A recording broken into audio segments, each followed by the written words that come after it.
লোকসভা ভোটের দামামা বেজে গিয়েছে। ইন্ডিয়া জোট বৈঠকের 4টি বৈঠক শেষ হয়ে গিয়েছে। এবার লক্ষ্য আসন সমঝোতা করা এবং রাজ্যে রাজ্যে কোন ফর্মুলায় আসন সমঝোতা হবে তা নিয়েই কিন্তু এবারে বৈঠক হতে চলেছে। নতুন বছরের শুরুতেই জোট শরিকদের সঙ্গে আলোচনায় বসতে চায় কংগ্রেস।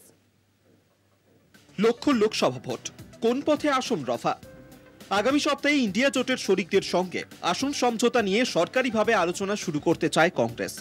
জাতীয় রাজনৈতিক প্রেক্ষাপটকে সামনে রেখে কংগ্রেস শীর্ষ নেতৃত্ব একগুঁয়ে মনোভাব ছেড়ে নমনীয় হওয়ার পক্ষপাতী আসন সমঝোতার ক্ষেত্রে।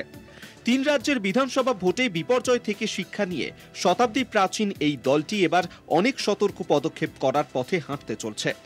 দলীয় সূত্রের খবর, সমঝোতার বিষয়টি প্রদেশ নেতৃত্বের হাতে পুরোপুরি না রেখে কংগ্রেস শীর্ষ নেতৃত্ব নিজেদের কাঁধে নিয়ে অগ্রসর হতে চায়। তবে কংগ্রেসের এক শীর্ষ নেতা বলেন, তার মানে এই নয় যে প্রদেশ কংগ্রেস নেতাদের গুরুত্ব দেওয়া হবে না, তাদের মতামত শোনা হবে। ইন্ডিয়া জোটের শরিকদের সঙ্গে লোকসভা ভোটে আসন সমঝোতা কোন ফর্মুলায় হবে, তার সূত্র কি হবে, সেই সব নিয়ে সিদ্ধান্ত নেওয়ার জন্য কংগ্রেস হাইকমান্ড জাতীয় জোট কমিটি গঠন করেছে। মুকুল ওয়াসনিকের নেতৃত্বাধীন ওই কমিটিতে রয়েছেন অশোক গেহলট, সলমান খুরশিদ, মোহন প্রকাশের মতন প্রবীণ নেতারা। কমিটি 2 দিন ধরে দিল্লিতে বৈঠকে ব্যস্ত। বিভিন্ন রাজ্যের কংগ্রেস নেতাদের সঙ্গে কথা বলে প্রবীণ নেতারা রাজ্যগুলির পরিস্থিতি বুঝে নিচ্ছেন। প্রদেশ নেতাদের বুঝিয়ে দেওয়া হচ্ছে, জাতীয় প্রেক্ষাপটের কথা মাথায় রেখে তাদের আসন সমঝোতার আলোচনা চালিয়ে যেতে হবে। তাদের মনে রাখতে হবে, এটা বিধানসভার নয়, লোকসভার ভোট। এখানে বিজেপিকে হারানোই ইন্ডিয়া জোটের মূল লক্ষ্য। তার জন্য প্রদেশ কংগ্রেস নেতাদেরও নমনীয় হতে হবে। দলের এক প্রবীণ নেতা বলেন, রাজ্যগুলির বাস্তব অবস্থাও আমাদের মাথায় রাখতে হবে। যেমন কেরলে কংগ্রেসের সঙ্গে বামেদের জোট হবার প্রশ্নই ওঠে না, কিন্তু তা সত্ত্বেও ইন্ডিয়া জোটে বামেরা এবং কংগ্রেস আছে, থাকবে। ওই নেতা বলেন, পশ্চিমবঙ্গ, দিল্লি, পাঞ্জাব, উত্তরপ্রদেশেও প্রধান দল বা সরকারে আসীন আঞ্চলিক দলগুলির সঙ্গে সমঝোতায় যেতে হবে জাতীয় রাজনীতির কথা মাথায় রেখেই।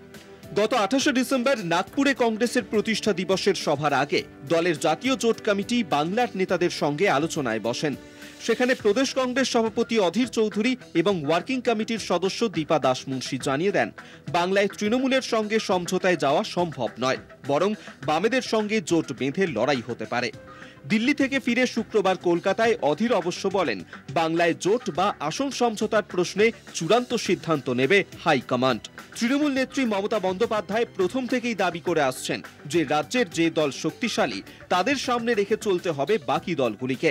তার মধ্যেই গত বুধবার দেগঙ্গায় দলের এক সভায় নেত্রী ঘোষণা করেন, সারা দেশে ইন্ডিয়া জোট, বাংলায় তৃণমূল। বিজেপিকে এখানে তৃণমূল একাই শিক্ষা দিতে পারে, অন্য কোনো দল নয়।